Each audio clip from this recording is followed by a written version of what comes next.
Bonjour, donc nous allons continuer notre travail sur le livre Maths et Maths complexes. Alors c'est un wikibook.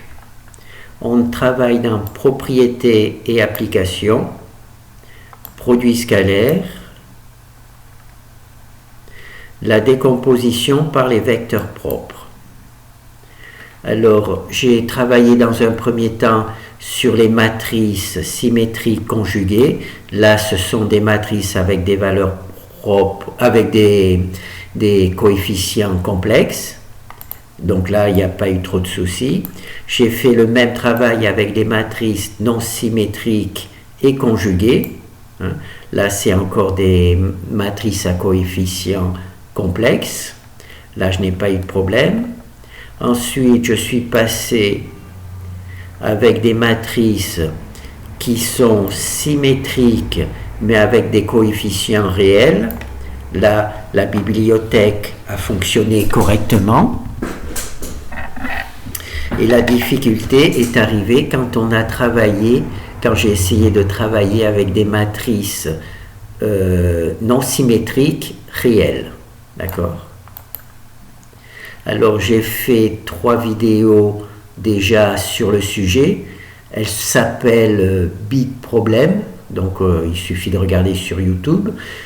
Donc là, j'ai essayé de présenter la manière dont j'essaie de m'en sortir avec ce problème. Alors, j'ai réussi à faire des petits trucs, mais qui ne sont pas sérieux. C'est-à-dire que je vous déconseille de les utiliser. Simplement, c'est intéressant de savoir que ça existe, mais ce n'est pas un travail à utiliser pour résoudre un exercice. Donc c'est juste un moyen de savoir que ça existe, qu'il y a une difficulté pour calculer les valeurs propres quand la matrice est non symétrique. Alors aujourd'hui, je suppose que je vais partir du principe que vous avez vu les 3 vidéos précédentes. Donc, pour cette nouvelle vidéo, ce que je vais faire, c'est je vais créer des exemples avec ce fichier-là, des exemples aléatoires. Je vais entrer cet exemple-là dans ce fichier-là, et là, je vais faire petit à petit, essayer de vous montrer comment on pourrait éventuellement utiliser ce travail de manière amusante. Alors, je vais commencer par récupérer le code de cet exemple.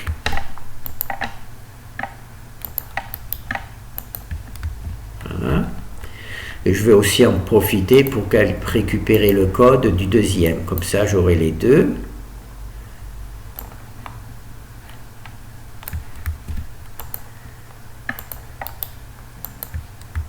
Alors, dans le deuxième fichier, il y a une matrice sous forme de tableau.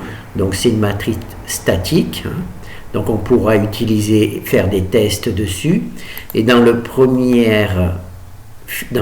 fichier, là, ce sont des matrices aléatoires. Donc, ça nous permet de créer des matrices totalement aléatoires sans qu'on ait besoin de choisir les chiffres. Donc, on y va. Alors, ici, j'ai ma matrice, donc elle est réelle. J'ai supprimé la partie imaginaire. Donc, je récupère le code pour Octave. Alors, je vais fermer Octave. Oh non, c'est pas une bonne idée ça. Je vais lancer Octave. Voilà, je mets les valeurs. Alors, ici, il y a notre matrice qui est réelle. Alors, ici, il y a les valeurs propres qui ont été calculées avec Octave. Ici, on a la version sans le facteur, ce que j'appelle facteur i. Sans le facteur, on a une suite de nombres réels. Alors que normalement, on sait que pour ce type de matrice, les valeurs propres sont réelles et complexes. Donc, je vais réduire là, comme ça on va voir. Alors ici, là j'ai utilisé un facteur égal à 10 et j'ai obtenu ces trucs-là. Donc il est apparu, grâce à ce facteur qui est égal à 10, il est apparu des valeurs sur les parties imaginaires. D'accord? Alors maintenant, si je regarde mon résultat avec celui d'Octave, on peut dire que ce n'est pas tout à fait la même chose. D'accord? Donc ce que je vais faire, je vais essayer de récupérer cette matrice-là. D'accord? Naturellement, si je la récupère ici, je vais avoir des difficultés à la réutiliser en langage C. Donc c'est pour ça que j'ai utilisé ici la fonction pour imprimer cette matrice, la fonction avec un P majuscule qui met une virgule entre tous les coefficients, ce qui va me permettre d'avoir quelque chose comme ça. Donc je vais récupérer ce truc-là. Donc il suffit de rappeler, de rappuyer sur Return, et là on a notre valeur. Donc là je le récupère, notre matrice. Je peux même fermer le truc, je n'en ai plus besoin, et je le mets ici. Voilà, je le mets ici. Donc là c'est notre nouvelle matrice, hein. C'est celle d'Octave. On voit 593, 593, 25, 25. Mais comme on travaille en langage C avec des noms complexes, naturellement il y a la partie réelle et la partie imaginaire, mais la partie imaginaire est toujours nulle puisque l'on travaille avec des matrices réelles. Mais comme en langage C, quand on travaille avec des matrices complexes, eh bien, on est obligé de garder la structure complexe. C'est pour ça qu'ici, il y a des zéros. D'accord ? Alors celui-là, ça faisait partie de l'exemple précédent. Donc là, on commence par 1. Alors là, vous avez vu que j'avais mis un facteur 10, hein, comme ça, au hasard. Et maintenant, là, on va repartir d'un facteur 1. On peut même le facteur 0. Comme ça, on verra que... Voilà. Le facteur 0, ça nous donne, par rapport... Alors, peut-être qu'on va le mettre ici. Voilà. Facteur 0, ça nous donne que des valeurs, réelles. Il n'y a pas de partie imaginaire. Là, le facteur, on voit qu'il est 0. Donc là, c'est pas bon. Donc, on va mettre 1. Je fais ça pour que vous voyez l'efficacité du facteur. D'accord ? Enfin, l'intérêt d'avoir ce facteur-là. Donc maintenant, je vais compiler. Alors, je vais remettre. Alors ici, c'est le résultat que je veux avoir. Et là, c'est le résultat qui est calculé quand le facteur est égal à 1. Alors, si vous ne comprenez pas bien ce travail, regardez les 3 vidéos précédentes. Alors, ce 1-là, ce 1-là et ce 1-là correspond tout simplement à ce facteur. Quand tout à l'heure, si je mets un 10, eh bien ici, il va y avoir un 10 et un 10. D'accord? Alors, on voit qu'ici, Octave nous dit que les 2 premières valeurs sont des valeurs propres réelles, et on voit qu'ici, j'ai aussi de valeurs propres réelles. Donc, 1043, 128, là c'est 1043, 129, là c'est 812, 13, 13, et là c'est 812, 99. Donc là c'est pas tout à fait la même chose. Et là on regarde que là on a le bon résultat et il y a 1. Là on a un résultat moins bon et il n'y a pas 1.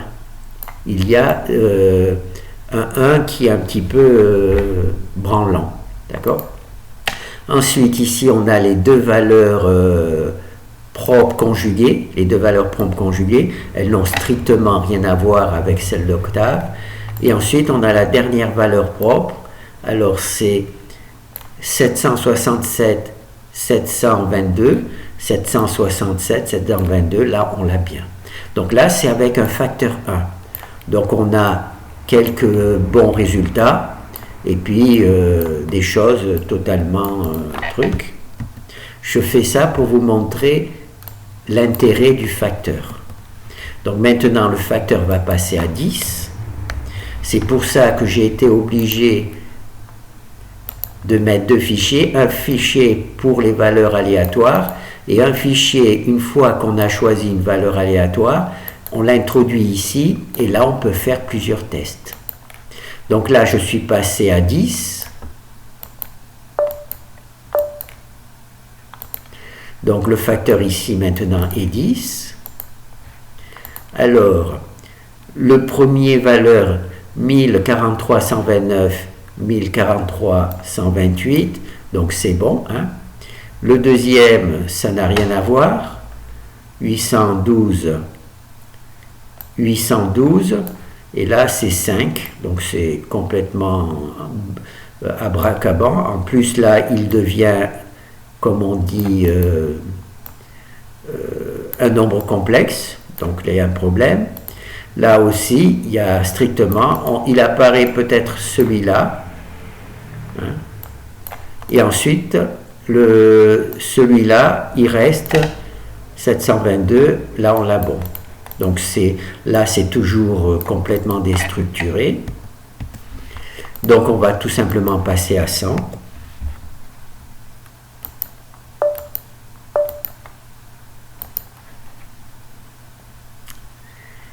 Alors, il me faut octave. Maintenant, donc, j'ai le facteur qui est 100. Alors, ici, il y a bien 100. Ici, il y a bien 100. Et ici, il y a bien 100. Hein. Alors, ici, il y a 100. Et donc, c'est une valeur... Voilà, je crois que c'est celle-là. 129. Donc, ici, on a bien la même valeur qu'ici. D'accord? Voilà. On a bien les mêmes valeurs, truc. Alors, ici, il y a 100. Donc, cette valeur-là, voilà, ça correspond à cette valeur-là. On a bien. Par contre, les valeurs conjuguées ne sont plus ensemble, mais ce n'est pas un problème. Hein. À partir du moment qu'on est là, on le voit très bien. Donc là, on a bien les mêmes valeurs propres. Voilà. Ensuite, il y a la troisième, ici 100, c'est cette valeur-là, voilà, c'est bien la même que celle-là, d'accord? Donc là, pour les parties réelles, celles qui a que des valeurs réelles, on a bien les mêmes valeurs. Maintenant, pour les parties complexes, les valeurs propres complexes, donc là on a 32 253, là on a 32 253, donc c'est le premier.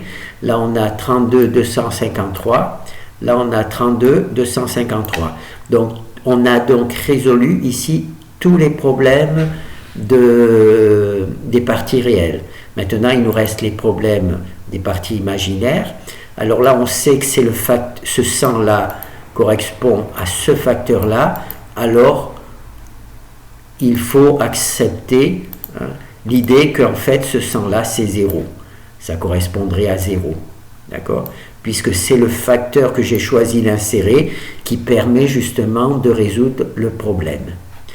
Donc ces trois valeurs là sont donc normalement 0, hein, d'accord, donc là on aurait les trois zéros qui sont de côté, c'est juste ici. Alors ici il y a 803 180 et ici il y a 903 180 et 703 180. Donc on remarque que ici il y a un plus, ici il y a un moins, c'est normal puisque ces deux valeurs sont conjuguées. Donc ce que je vais faire, je vais ajouter cette valeur là dans une calculatrice plus cette valeur là. Pourquoi est-ce que je rajoute? Déjà, on voit bien que ces deux nombres sont conjugués. Hein. Alors, ils n'ont pas les mêmes valeurs imaginaires. Par contre, les valeurs réelles sont les mêmes et les valeurs imaginaires ne sont pas les mêmes. Mais il faut, bien entendu, par rapport à Octave, on voit que c'est vraiment les mêmes nombres, ils sont conjugués. Alors, pourquoi j'ai additionné cette partie réelle, cette partie imaginaire, à cette partie imaginaire, alors qu'il y a un signe moins? Ben, ici, ça ne se voit pas parce que les valeurs ne sont pas identiques, mais ici, ça se verrait très bien. Si j'ajoute 803 moins 803, j'obtiens 0. Par contre, si j'ajoute 803 plus 803, donc là, je vais avoir 1606. Et si je divise 1606 par 2, je vais avoir 803. Donc là, je vais récupérer cette valeur-là. Je vais la mettre dans la calculatrice. Donc c'est bon. Je l'ai bien mis dans la calculatrice. Je mets un signe plus. Parce que les nombres là sont conjugués, il arrive parfois que ces deux nombres-là, au lieu d'être plus et moins, c'est 2 plus ou 2 moins. Dans ce cas-là, il faut faire la soustraction. J'espère qu'il y aura un exemple qui me permettra de vous le montrer. Alors là, je récupère le deuxième code sans le signe. Puisque de ce côté-là, alors qu'on se rappelle dans les vidéos précédentes, quand les valeurs propres réelles n'étaient pas correctes, on utilisait la même méthode, mais cette fois-ci, il fallait garder le signe. Alors que là, on ne garde pas le signe. Voilà. Alors, je rajoute les valeurs. J'additionne, je fais l'addition. Je divise par 2. Et j'obtiens 803 180. Et c'est le 803 180 d'ici. D'accord ? Alors, j'obtiens ce résultat-là. Les valeurs propres réelles sont identiques à Octave. Les valeurs propres imaginaires, donc là où c'est qu'il y a un 100, c'est en fait là où c'est qu'il y a un 0. Le 100, c'est en fait le facteur qui me permet d'avoir le résultat. Et pour le reste, il suffit théoriquement d'additionner les deux valeurs imaginaires des nombres, quand les nombres sont conjugués, les deux valeurs imaginaires et on obtient bien le résultat d'Octave. Voilà, on obtient bien. Alors malheureusement, pour les parties réelles, en règle générale, ça marche très bien. Par contre, pour les parties imaginaires, parfois il y a de gros trucs. C'est pour ça que ce n'est pas un travail sérieux, mais quand on fait de manière aléatoire, en règle générale, sur 10 exemples, vous en avez 8 qui marchent et 2 qui ne marchent pas correctement. Donc j'espère que j'aurai au moins les 8 qui marchent. Donc là c'est bon, donc on a vu, on a bien retrouvé ça. On va faire un deuxième exemple. Je vais fermer pour m'en séparer. Voilà. Alors, je vais reprendre une valeur aléatoire. Donc, je reprends le premier fichier.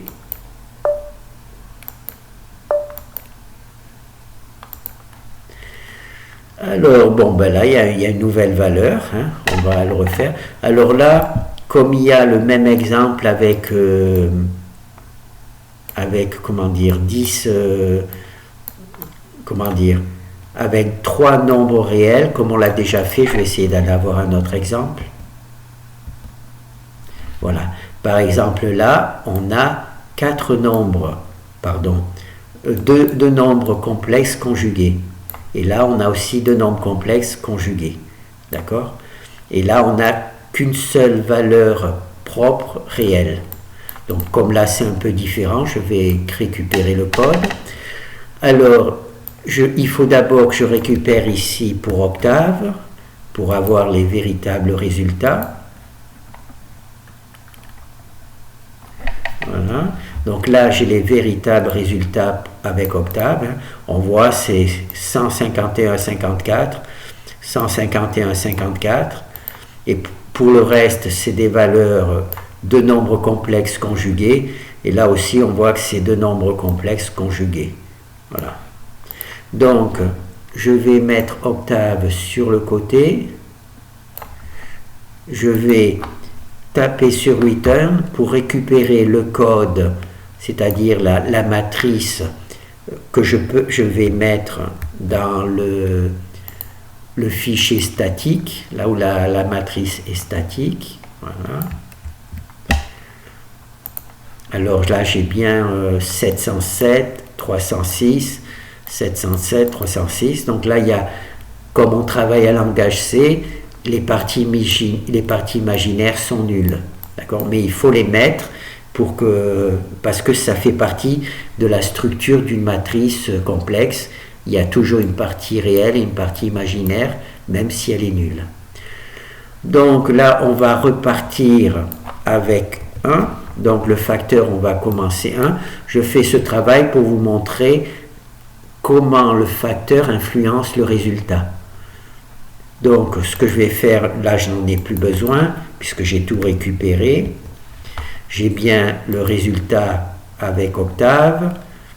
Voilà, donc là c'est bon. On peut peut-être même le mettre un peu plus à droite. Voilà. Et maintenant, je vais lancer le premier exemple. Alors là, le facteur... peut-être que je fais tout le parcours. Là, le facteur 0. Donc, c'était au tout départ la première vidéo. Facteur 0, il n'y a que des valeurs réelles. D'accord? Il n'y a que les valeurs réelles. Il n'y a pas les valeurs imaginaires. Donc, c'est là où j'ai imaginé d'introduire un facteur 1, puis 10, puis 100. Voilà. Donc là, on va mettre le facteur 1.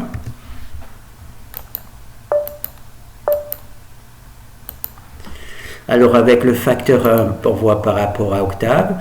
Donc, on voit ici, il y a le facteur 1, et ça correspond, en fait, à la valeur qui est réelle. Voilà. C'est le seul... il n'y en a qu'un seul qui est réel, il y a le facteur 1, et on voit que c'est ici 151,54, 151,54, donc là on a déjà la valeur réelle, hein, c'est pas mal, hein, avec juste 1. Par contre, pour les valeurs au-dessus, on voit que ça correspond pas ça correspond pas aux valeurs réel par rapport à octave. Donc on va mettre 10 maintenant. Je fais ça juste pour vous montrer que ce facteur là a vraiment un effet pour résoudre le problème. Alors maintenant là il y a 10. Je suis allé trop au truc. Alors le 151,54, il est bien resté, donc c'est bon, on ne l'a pas perdu. Il y a toujours 10. Le 1, il a été remplacé par 10. Ce 10, c'est-à-dire qui correspond au facteur. Alors ici, on a 1280, là on a 1281, là il n'y a pas du tout 1281, là non plus. Là il y a 763,11. Là, il y a 763,11, mais là, il n'y a pas 763,11. Donc, ce qu'on va faire, c'est on va augmenter le facteur. Donc, là, il y a 10, on va mettre 100. Pour voir si on a de meilleurs résultats. Voilà. Alors, maintenant, le facteur est 100. Là, on a 1291,34, 1291,34. 1291,34, les deux, donc c'est bon, hein, les deux valeurs sont donc conjuguées. Hein. Ça ne se voit pas ici parce que naturellement les valeurs ressemblent à rien, mais normalement ces deux valeurs, ces deux nombres, on sait que c'est des valeurs propres, complexes et conjuguées. Alors maintenant, là on travaille toujours sur les parties réelles, donc 763,11, 763,11, et bien on a bien 763,11, 763,11, donc tout va bien. Donc on a toutes les valeurs réelles, d'accord? Alors ici c'est vraiment très très différent de ce que l'on fait. On peut essayer, juste pour voir, de mettre 200. À la place de 100, on peut mettre 200. Alors ce qui risque d'y avoir, c'est que, je vais le refaire, en mettant 200, il risque de casser ces bons résultats si vous mettez un facteur trop élevé. Donc le plus simple, là, comme il n'y a pas de difficulté, on essaie de mettre 200, simplement pour voir si on arrive ici à améliorer le travail ici. Donc on va mettre 200. Pour comprendre l'histoire du facteur, il faut regarder les 3 premières vidéos. Hein. Là, c'est juste le truc. Donc là, on va voir. Alors déjà vérifié 1291,34, 1291,34, c'est bon. Le deuxième aussi, c'est bon. Le 763,11, le 763,11 aussi, c'est bon.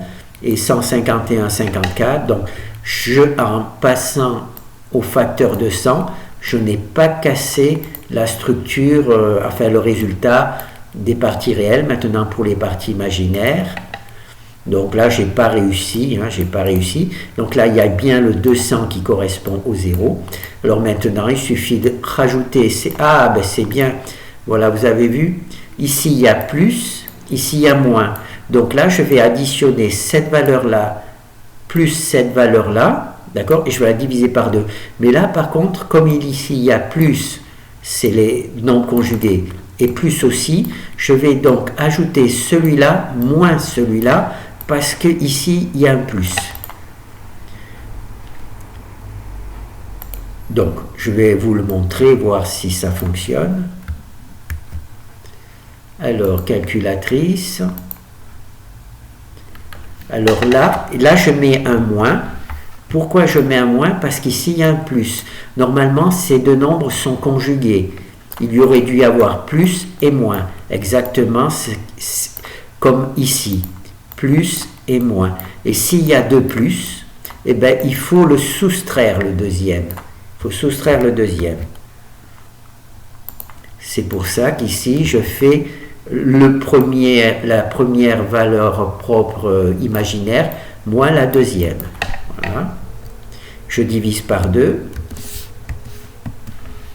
et j'obtiens théoriquement 102,29.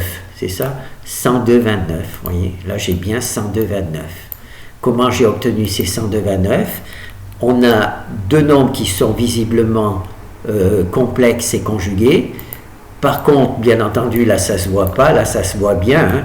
Ils sont complexes et conjugués, il y a juste le signe qui les différencie. Par contre là ça se voit pas.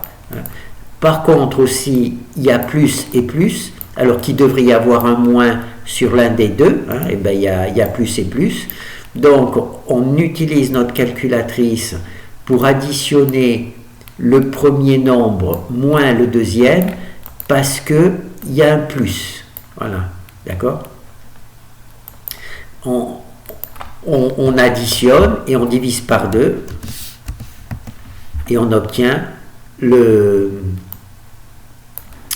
102,29. 102,29, d'accord? Maintenant, on va voir si on peut obtenir cette valeur-là.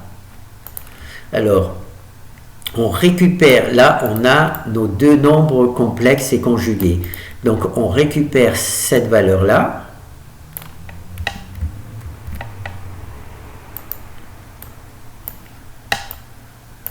On récupère cette valeur-là.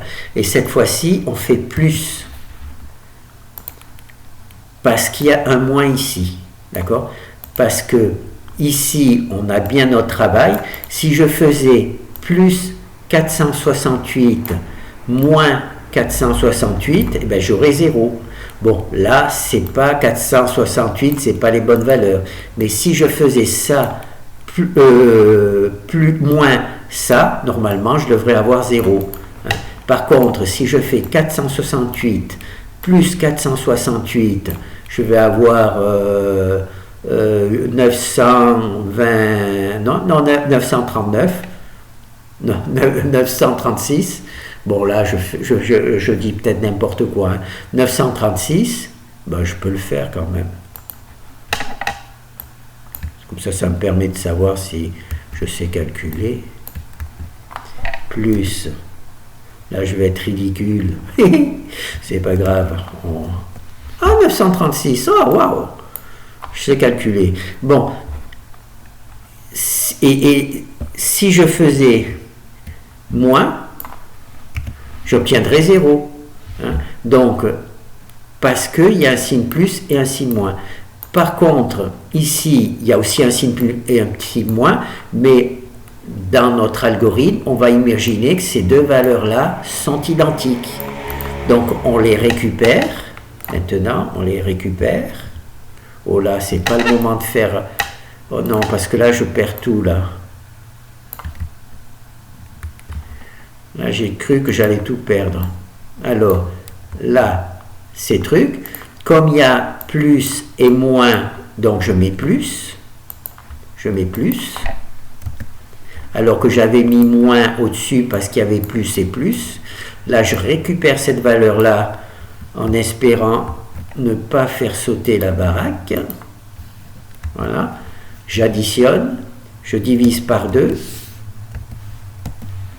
et j'obtiens 468,43 et là c'est 468,44. Alors ici, hein, juste derrière le 3, il y a un 9, donc on peut dire que c'est 468,44. 468,44. D'accord? Donc là, on a bien résolu notre problème. Hein. On a bien retrouvé toutes les valeurs. Mais bien entendu, encore une fois, c'est un jeu, ça. C'est pas à utiliser si vous présentez à votre professeur que vous utilisez cette méthode, il risque de ne pas être content du tout. Voilà. Donc là, on ferme, je vais tout refermer, hein, comme ça on repart de 0. Je vais faire un autre exemple. Alors on pourrait, alors là on a travaillé avec des matrices carré 5, 5. On va essayer une matrice 10, 10. 10, 10. D'accord? On va essayer une matrice 10, 10. Là, voilà. Donc là, c'est notre matrice carré 10, 10. Hein. Donc, truc.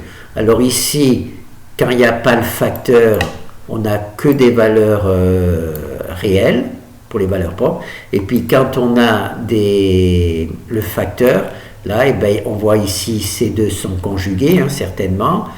Celui-là, comme il y a 9, ça ne va pas, mais ça doit être une valeur réelle. Là, visiblement, ils sont conjugués, la réelle, la conjuguée et les deux derniers réels. Voilà. Donc, je vais essayer de récupérer le code pour le mettre dans Octave. Je prends le Goris. Après, j'arrête l'exemple parce que là, ça... Alors, donc ça, c'est bon.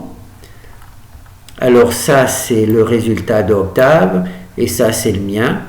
Alors, on peut voir ici, c'est la valeur truc, la valeur où il y a 0. Ici, normalement, il devrait y avoir 10, mais il y a 9. Mais on a quand même quelques valeurs qui ressemblent. 17, 13, 109, et là c'est 17, 13, 108. Donc ça c'est bon. Là, il y a une autre valeur ici, voilà, avec le 0, c'est cette valeur-là. Voilà.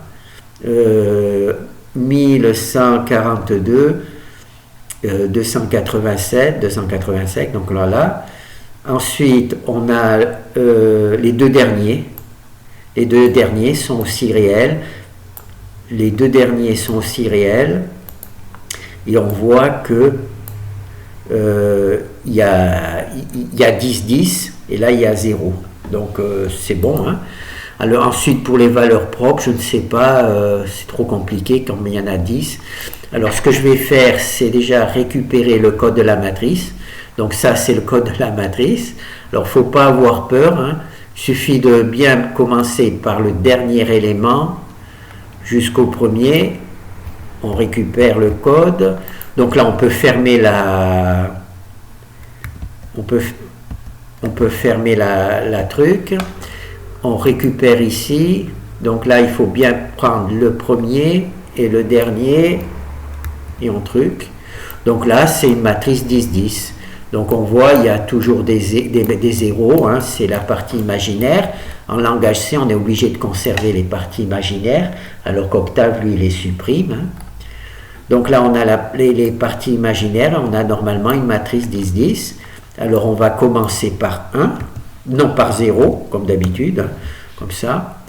Alors là, il y a des erreurs. Oh là, alors là, c'est très très grave s'il y a des erreurs. Parce que je vais être obligé de tout refaire.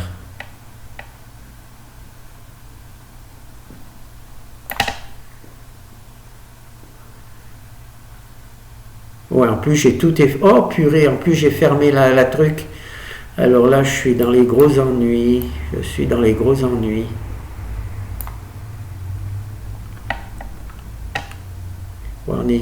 Ah, heureusement, j'ai gardé 5 alors que on travaille sur des matrices 10. Ouf. Eh oui, on ne pense pas à tout. Voilà, et normalement tout marche. Voilà, c'est tout bon. Et oui, j'ai décidé de faire des matrices 10-10, mais là j'ai gardé le matrice 5-5. Alors là, matrice 5-5, eh ben, ça bloque. Donc maintenant, 10-10, c'est bon. Enfin, c'est bon. Alors là, je commence par avoir un facteur 0. Donc là, on va théoriquement voir uniquement...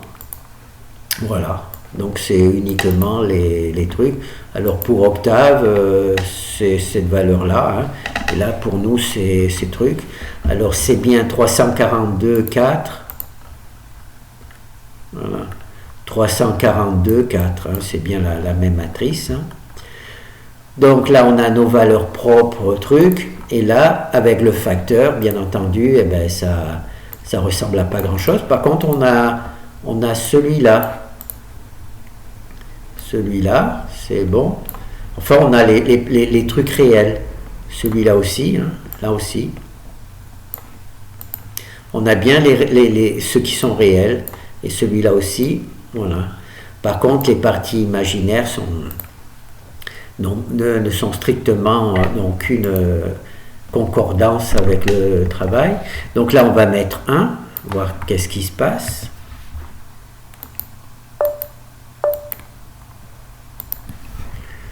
Alors là, comme il y a 1, ben c'est bien, hein, ça indique les valeurs réelles.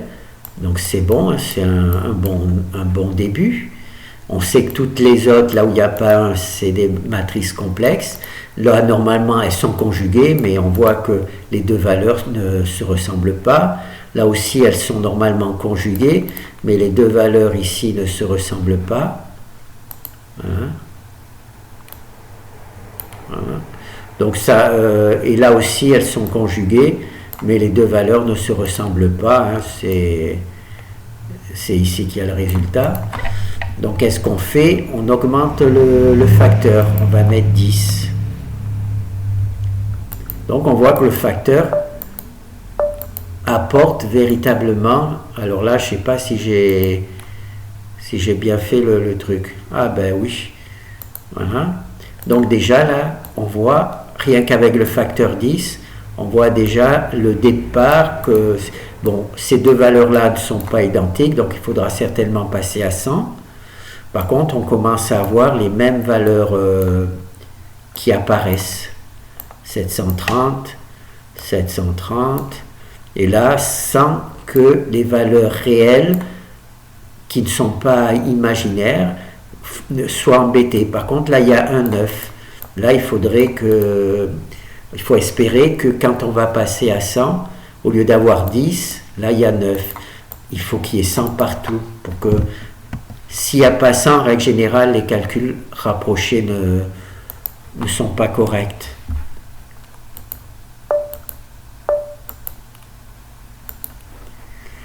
Alors, voilà. Alors là, il y a bien 100, c'est bon. Ah, c'est embêtant celui-là. Là, il y a 100, c'est bon. Là, c'est bon, c'est bon. Alors, ici, on a bien les bonnes valeurs, mais on ne les a pas encore. Ah si, Ah si, on les a. Alors, on les a, mais il s'est introduit un nombre entre. Donc là, c'est ce nombre-là, 11 184,53, 11 184,53 et 11 183. Donc là, les deux sont bons. D'accord? Celui-là, il est bon, malgré le fait qu'il y ait ce truc-là. On va essayer de faire 200 pour voir si on arrive à voir.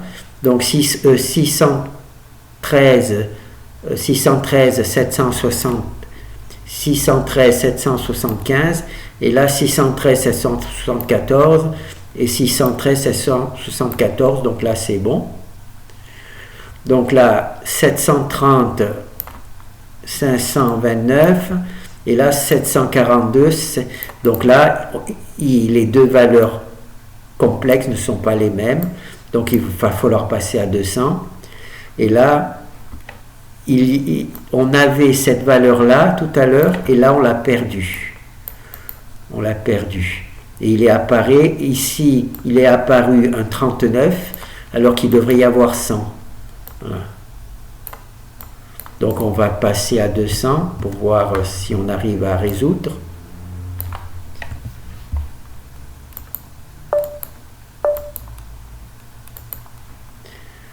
Alors là il y a bien 200, et non là ça foire. Donc là c'est une matrice qui ne fonctionne pas correctement. C'est dommage. Alors, donc ces deux valeurs là on les a, et non. Donc là, on l'a ici et ici, donc là c'est bon. Là c'est bon. Ensuite le 17, on l'a bien, c'est bon. 613, 77 et 613, 77, c'est bon. Ensuite, il y a 1142,29. 1142,29, c'est bon. Ensuite, 730, 529. Et oui, là, ça foire. Ah non, 730, 529. 530, 529, c'est bon. Et donc, 789, ah ben c'est bon, 789. 142, c'est bon. Et 97, c'est bon. Je me suis trompé parce que j'ai cru que ces deux étaient conjugués. En fait, non. Ils sont séparés par une valeur qui est normalement réelle. Ici, 200, 200, 200. Donc, c'est bon. C'est bon. Et là, c'est le seul. Ici, normalement, il devrait y avoir 200, mais il n'y a pas 200. Donc là, pour les parties réelles, on a exactement les mêmes qu'Octave. Donc il y a juste les parties imaginaires. Est-ce qu'on essaie 250 pour voir si on arrive à faire supprimer? Bon, on va essayer, hein, tant pis, on prend le risque. 250.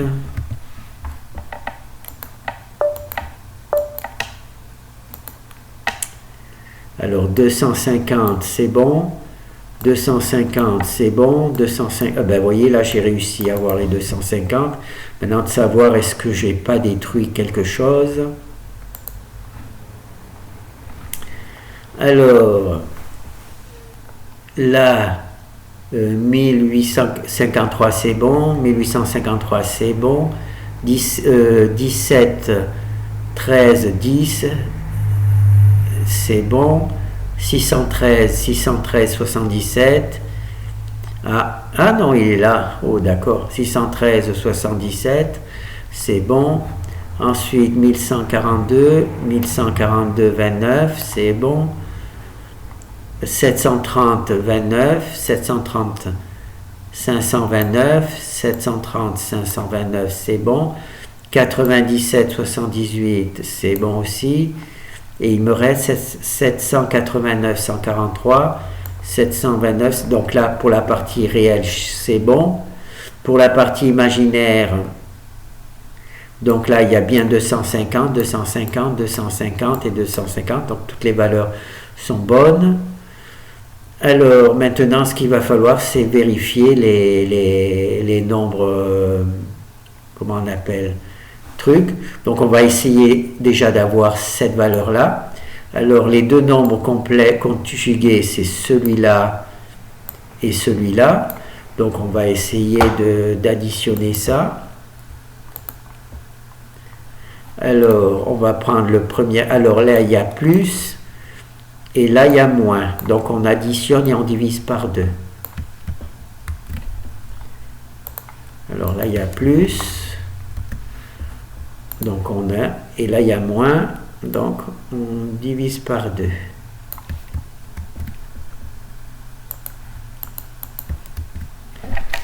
Voilà, divisé par 2. Alors, il y a 1302, 669. 1302, 669. Donc, c'est bon. Voilà. Donc là, pour ces deux-là, on s'en sort. Alors, maintenant, on va voir les 613. Alors, le 613, il est là. Et le deuxième 613, il est là. Donc, comme là, on voit qu'ils sont bien conjugués. Donc on va additionner les deux valeurs et les diviser par 2. Après j'arrête parce que ça... Alors là, il faut les additionner, donc on met un plus.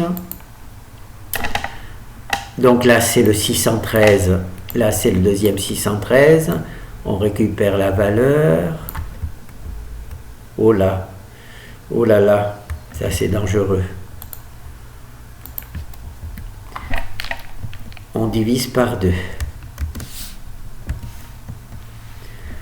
Alors là, il y a 1442, 536, 1440, 1442, 536. Donc, 1442, 536, oui c'est bon. Bon, j'ai enlevé la virgule, puisque là c'est 10 puissance 3, il faut déplacer la virgule juste là.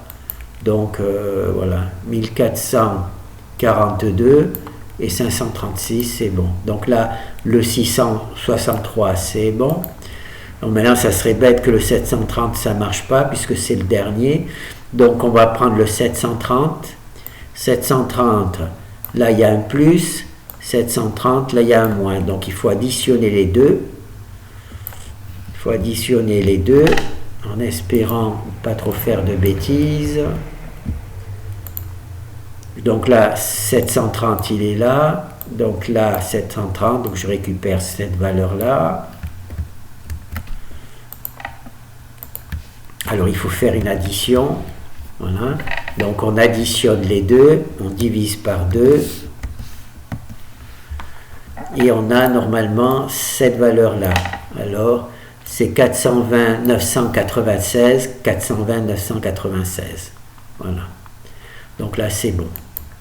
Donc là, on a vu une matrice 10-10. On a calculé les valeurs propres. Alors, certaines sont réelles, donc sont complexes. Là, les 250, 250, 250, 250, ça correspond au facteur. Donc, normalement, il faut mettre un 0. Il faut mettre un 0, comme Octave le fait. Il met des zéros ici. Et nous, on a mis 250 ici et ici. Parce que, comment ça s'appelle? C'est le facteur qui nous permet d'obtenir les valeurs imaginaires. Et là, on a vu, bon, ce nombre-là est complexe et conjugué avec ce nombre-là. Les deux valeurs imaginaires sont différentes, mais quand on les additionne et qu'on les divise par 2, on retrouve bien la valeur qui est donnée par Octave. Voilà. Alors, ce travail-là, comme je dis, j'ai fait des séries de 10, enfin 3 séries de 10, 30. Il arrive malheureusement que malgré le facteur, la partie imaginaire, en règle générale, jusqu'à présent c'est la partie imaginaire, ne correspond pas du tout à celle d'Octave. Donc sur 10 exemples, il y en avait souvent 2 qui posaient ce problème. Alors j'ai essayé, grâce à cette méthode, plusieurs facteurs, et malheureusement aucun de ces facteurs que j'ai testés n'a permis de retrouver les mêmes valeurs qu'Octave. Donc c'est pour ça que je dis que c'est un travail intéressant. C'est un travail intéressant de savoir que ça existe, hein. Cette méthode existe, mais elle n'est certainement pas utilisée pour faire véritablement le calcul des valeurs propres d'un problème dans un livre. Je pense pas. Il faudrait que j'essaie de voir des exemples dans un livre pour voir si ça marche, mais comme vous avez vu, hein, ça marche assez bien sur des valeurs aléatoires, mais c'est quand même des valeurs qui sont particulières parce que elles sont comprises, par exemple ici, entre moins 999 et plus 999. Il est possible qu'avec des coefficients qui soient des nombres d'un exercice, les nombres soient tellement différents de ceux-ci que l'algorithme ne fonctionne plus du tout. Mais il faudra que j'essaie avec des valeurs d'un exercice pour voir si ça marche. Mais enfin, moi, ça m'a fait plaisir puisque j'ai créé des matrices réelles non symétriques et je n'arrivais pas à avoir les valeurs imaginaires. Voilà. Et donc, j'ai découvert cette méthode en espérant peut-être trouver un algorithme réel qui fasse vraiment le travail correctement. Merci.